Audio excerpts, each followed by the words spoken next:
Welcome to another episode of Tech Tuesday. This is a fallout, I guess, from CES as we met a number of people and set up guests there. Doug Leidig, I should have asked you that before I went live. Did I get that pronunciation right? Leidig, long I. Leidig. Okay. You should never blow this live, right? So we are going to have conversation about Asbury and technology and what you're doing. But first, this.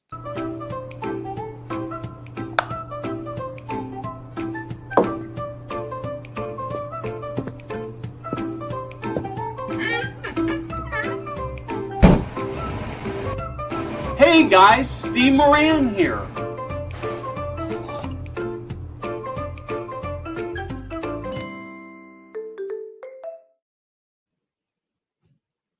Doug, welcome. So we, as I've talked about several times before, CES has been one of these places, one of these conferences I've sometimes gone to and sometimes not. And when I first started going, I would run into maybe one or two people that I knew. This was almost like being at a regular senior living conference. I probably ran into 30 or 40 people I knew. And so let's actually start with a little bit with who you are and who Asbury is. And then I'd like to hear your insights from CES, and then we'll get into specifically some of the things that you're doing. Yeah, no, great. First of all, thank you for allowing me the opportunity to talk about technology, senior living. And, when I talk technology, it's not just about the devices, but I think the important part of the conversation is around data and analytics. And I'm sure we'll dive a little bit deeper into that. Asbury communities, we have 11 communities in 4 states. Not all of them are life plan communities. We're one of the top 20th largest not-for-profit systems in the country.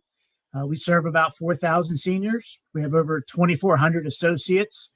We're going to be 100 years old in 2026. So we've got a big deal coming down our way. And in addition to our life plan communities, we have our own IT company, ThriveWell Tech.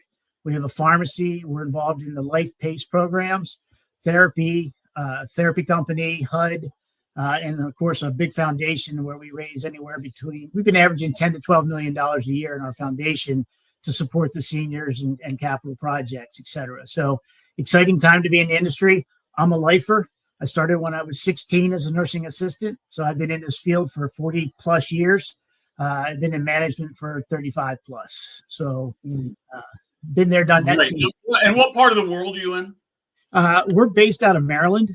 So our 4 states are Maryland, Pennsylvania, Tennessee, and Delaware. Perfect. So was this your first CES? No, this was my second CES. And what did you think? And did you see anything there that excited you? What did you think? Yeah, it was overwhelming. The 130,000 people, right, attend that, takes over Vegas. It is exciting. It shows the world of possibilities. And I think that's the enlightening thing for myself is like you start imagining things, but then you see them and you hear what others are doing and you say, wow, how's that applicable to senior living? Right, because senior living generally as an industry, and is 20 years behind a lot of the other industries. So things that people have already done you get to see that, and you say, well, we can make that, apply that to senior living. So I was, we were there because of our partnership, the collaboration with AgeTech, AARP AgeTech. But it's amazing, when you see rows of toothbrushes, and you're like, well, what's toothbrushes have to do with technology? Then you realize, those toothbrushes collect DNA. They assess your health of your gums. They tell a story, and that goes to the data part. So, surprising the amount of innovation and technology that's out there that we can apply that we're not even thinking of at this point. Yeah, and there's so much opportunity. I mean, I think senior living, you're absolutely right that we're 20 years behind. I can remember when I first started doing Foresight, maybe even 10 years ago, that I would say at least 50% of the communities did not have pervasive system-wide Wi-Fi, right? I can't imagine, there are probably still a few little places out there, but I can't imagine that doesn't exist pretty much everywhere. Many companies were still doing all their medical records on paper. That hardly exists anymore. So it's changed a lot, but we're still behind. We really are. And, senior living almost needs to be forced to change. When you think about the last big evolution in senior living, was probably the EMRs 20 years ago, right? Because we had to.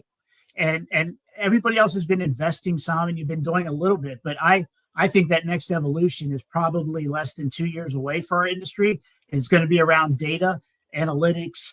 I think that's going to force us to do that because we won't have an option because everybody's in that world and environment. We need to get there. Well, and one of the, I'm really passionate and fascinated by AI. We use AI a lot in our organization. I had a guest on a few weeks ago on Tech Tuesday who basically uses AI. She's a runs a vendor company, and she uses AI to run her whole company, from AR to AP to brainstorming, and it's really remarkable stuff. And yet, in the last 3 or 4 months, I've had conversations with CEOs of both vendor companies and with senior living companies where I've said, "What are you doing with AI?" And they say, "Oh, maybe we're thinking about it a little bit, or I'm not sure it really fits." And I'm just sort of scratching my head about it. Yeah, no, that's so true. And when you think about the AI, we've really embraced that, but it's not something you can just flip a switch on, right? Because when you look at our industry, I think we are uniquely positioned more than any other industry in terms of data around those in our skilled nursing and assisted living specifically. We've got a rich history. We've got their life history. We've got all their meds, their falls, their the diets, the therapy, every specialist. We have all those records and sometimes 15 years worth of data. Can you imagine if we start leveraging that data as an industry and you start talking about predictive analytics, you talk about disease management, we could do some significant things using AI to say, hey, here's the cause of this. We're doing a lot of work right now around falls in terms of around just data, not necessarily with the technology devices yet. We're just analyzing our own data and we're finding some pretty neat stuff, but it's been a long journey. It's taken us 18 months to build a data lake where we can collect all our data. Then you got to spend a year looking at it, analyzing it. We're still a few months away, but I think, that's going to be the start of a lot of things our industry can really, truly impact in terms of senior care in the future. Yeah, I have this dream that one day we're going to have this big, huge data lake of everything we know about every resident, really, and even our team members, right? And maybe our prospects and all this stuff. And that we can actually go to our AI tool and just say to it, tell me what I need to know that's not obvious. And then it will actually give me good data. I mean, we certainly know that AI, for instance, does a better job of reading X-rays than humans do. And there's at least one study where they gave a bunch of physicians, highly regarded physicians, a set of case studies and AI case studies, and AI overall did better than the human physicians in terms of getting the right diagnosis and stuff. And so it's a little scary. I mean, I wouldn't want to go to a doctor that was all AI and no human, right? But on the other hand, it can be huge. Yeah. Well, I think we'll never lose the human touch, right? I mean, we're in healthcare. That human touch will always be there. But the way we can enhance and accelerate decision making and the things you find out, like, for instance, when you're looking at falls and we're finding out some data and determining falls within 30 days, we're also finding so some common factors. Well, women that fall, generally there's a 95% rate of UTIs post-fall. Well, we're assuming it's post-fall, could be pre-fall, but we're like, why?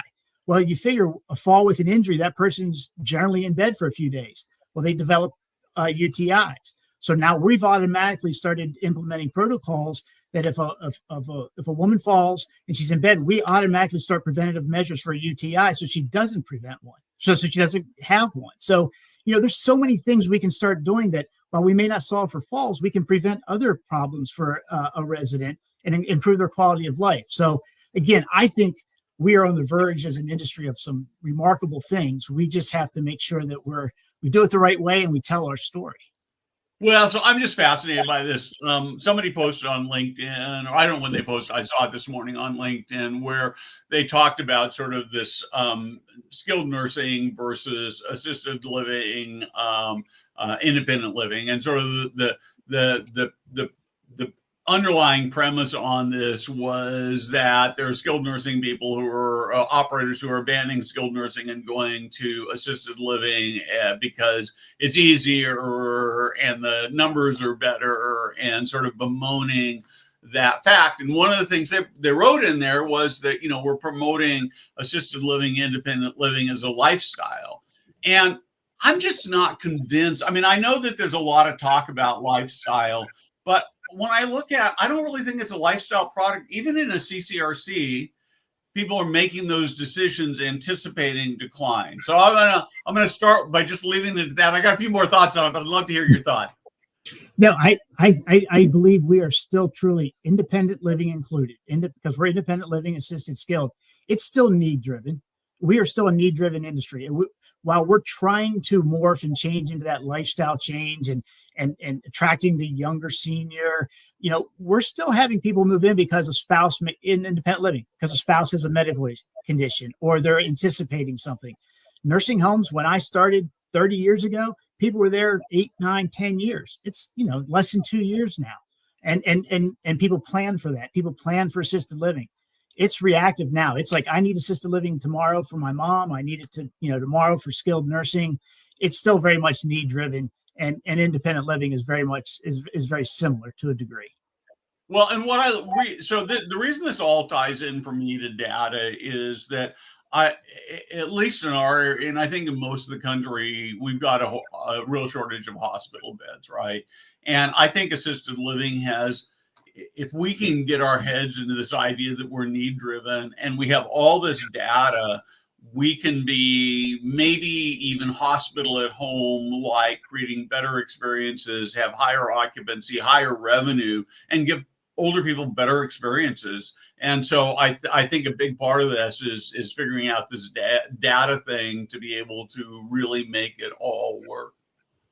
So I agree. And there's a place for all of us, right? And if we can complement each other, and it doesn't have to be all or one or the other, but yet we can still rely on each other. And very similar to your comment, that we can help solve a lot of health issues with hospitals. But when you think about the COVID and that pandemic, senior living was never invited to the table to talk about how you do infection control. How do you be preventive? There's some of the stuff that we do really well. Community living, not having people isolated. There's a lot we have to offer. We have to be able to position ourselves to get to that table, so people just don't think of doctors and hospitals, right? We have a significant impact we can play. Oh yeah, no question about it. And I mean, we know that loneliness and isolation is a huge problem. And hospitals you have a lot of people in and out of your room in a hospital room, right? But you're not really having very much meaning in the way of meaningful interaction, right? They're coming in and sticking you and poking you and tossing trays at you or picking trays up. And so the experience part of it, hospitals are not, they're not pretending to be, right? I mean, you can't really expect that, I suppose. And so we just have so much to offer. And I find myself wondering if part of the problem is that we don't believe in ourselves enough. I don't know. What do you think? I think we believe in ourselves. I just don't think we do a good job telling our story. And I think when you talk about senior living and nursing home, people automatically think of that old, frail person in a bed, right? To the point of your hospital point. We're not. Our communities, our industry is doing a really good job of being vibrant and offering lifestyle opportunities. But, one of the two factors I bring in to this situation is that the number one answer we get after we survey a resident who has moved in 90 days, 180 days after they've moved in, the number one response of when we say, what would you have done differently? I would have moved in here years ago, right? I should have done this sooner. And when you talk to people's friends, my parents live at one of our communities. My mom does now. Her friends come and visit, like, I didn't realize this was what this was about. Well, we've been trying to tell it, but we're missing that storytelling opportunity for the larger population.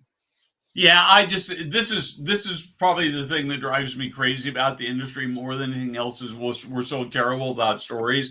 And I know this is supposed to be a tech show, but this is sort of a current pet peeve for me. It feels like we're actually getting worse at storytelling. When I was first started with senior living, with blogging and creating media, it seems like very regularly when I'd go to conference, I'd get into this conversation and somebody would say, let me tell you this story. And they tell me this story about how their community, their organization had this transformational impact on somebody's life, either a team member, a resident, a family member. And I capture those and I retell them. And it seems like I almost never hear those anymore. So I don't know whether that's been your experience or not, but it feels like we've gotten out of the mode of storytelling. We have, but I also think it's because of the situation we've been into. When you've been enthralled with COVID for 3 or 4 or 5 years, I mean, you're not focused on that, right? You're focused on taking care of those who are living and working there, and that's your center of focus. Now that we're coming out of it, I think that's starting to happen more. And if you want to tie this back into technology, I think technology can actually help tell our story better in terms of being vibrant communities, in terms of being, not necessarily cutting edge, but how technology can enhance your lifestyle, and we can help cut through the noise, and you can come here at any one of our communities and embrace technology because it's there. Yeah. Last week I went over. Escadon is based here in Sacramento, and they've got a big CCRC, and they have a woman who lives in their independent living. She's 94, and she wrote a book on love and later life. And there are like a dozen couples in her one CCRC where typically a spouse has passed away and they've reconnected. Some of them have gotten married. Some of them are living together. Some of them continue to live apart. And she's written this lovely book. I've got an article coming out on it in the next couple of weeks. But those are the stories that we need to tell. I mean, here are these people who have really transformed their lives because they moved into senior living, something that would have never happened at home. You're right. And I'll tell my story real quick because my parents moved into one of our communities, independent living. They were the younger side because they saw what I did. They knew the industry. My dad died at a very young age, healthy, unexpected. But my mom, it was the best thing from a son's perspective and my brother's perspective because my mom had a support group. She had everything she needed by living in one of our communities. My brother lives an hour and a half away from her. I live an hour and a half away.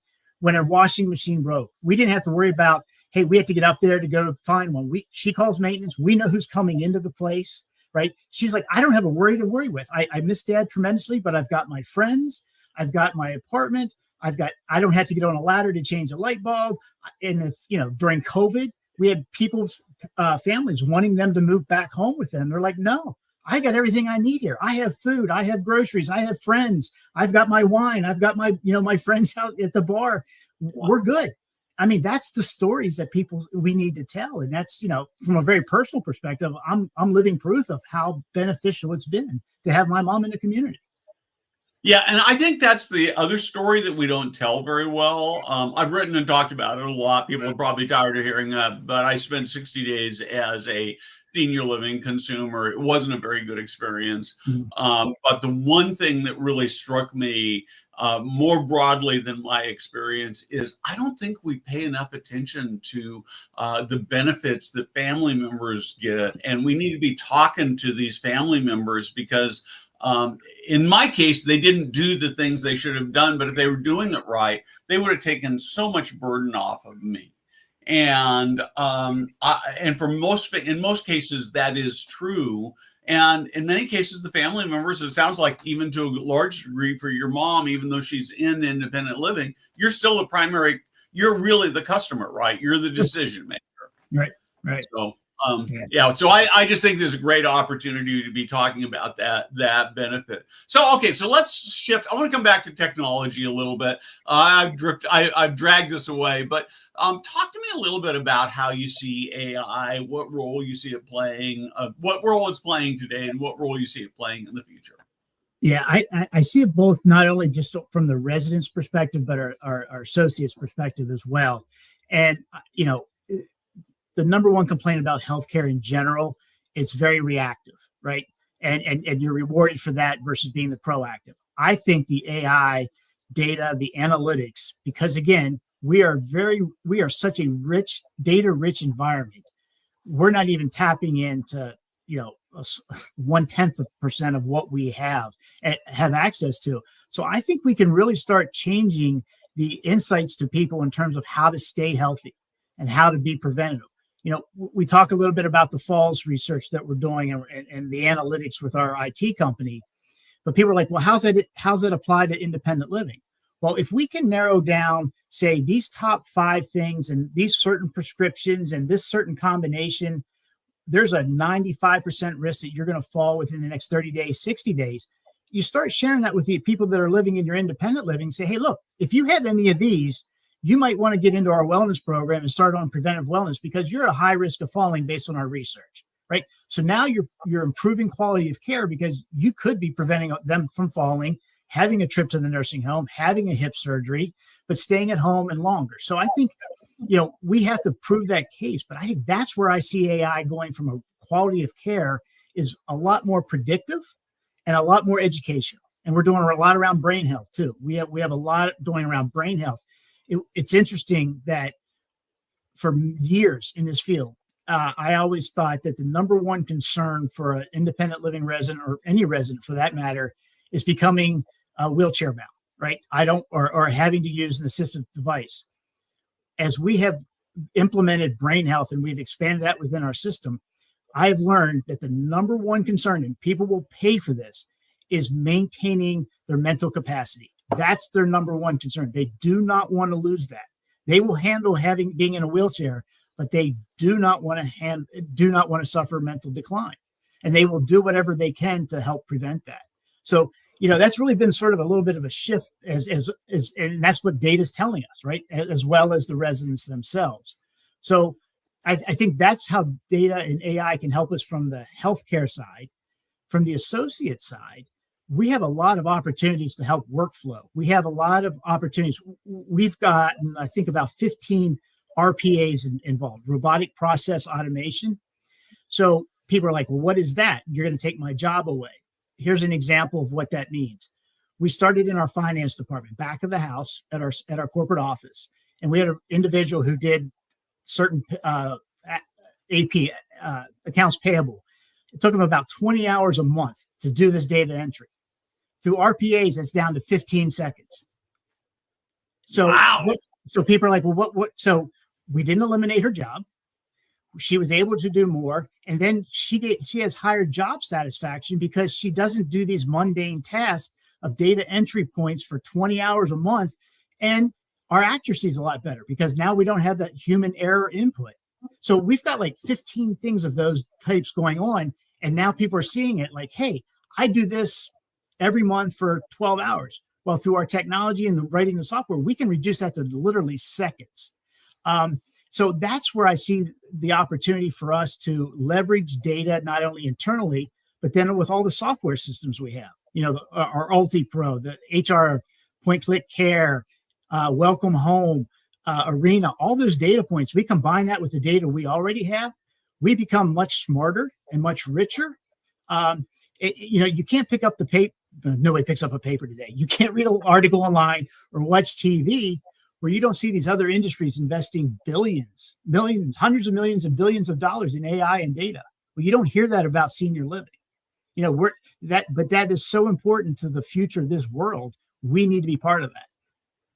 Well, it'd be really interesting. I wish we had more time to dig into these. What do you call them? They're called RPAs, robotic process automation. Yeah, your RPAs, because it sounds like it probably gives you back the equivalent of an FTE or two or more, right? That you can deploy in the places where humans are more important, right? Yes. Because you're right. I mean,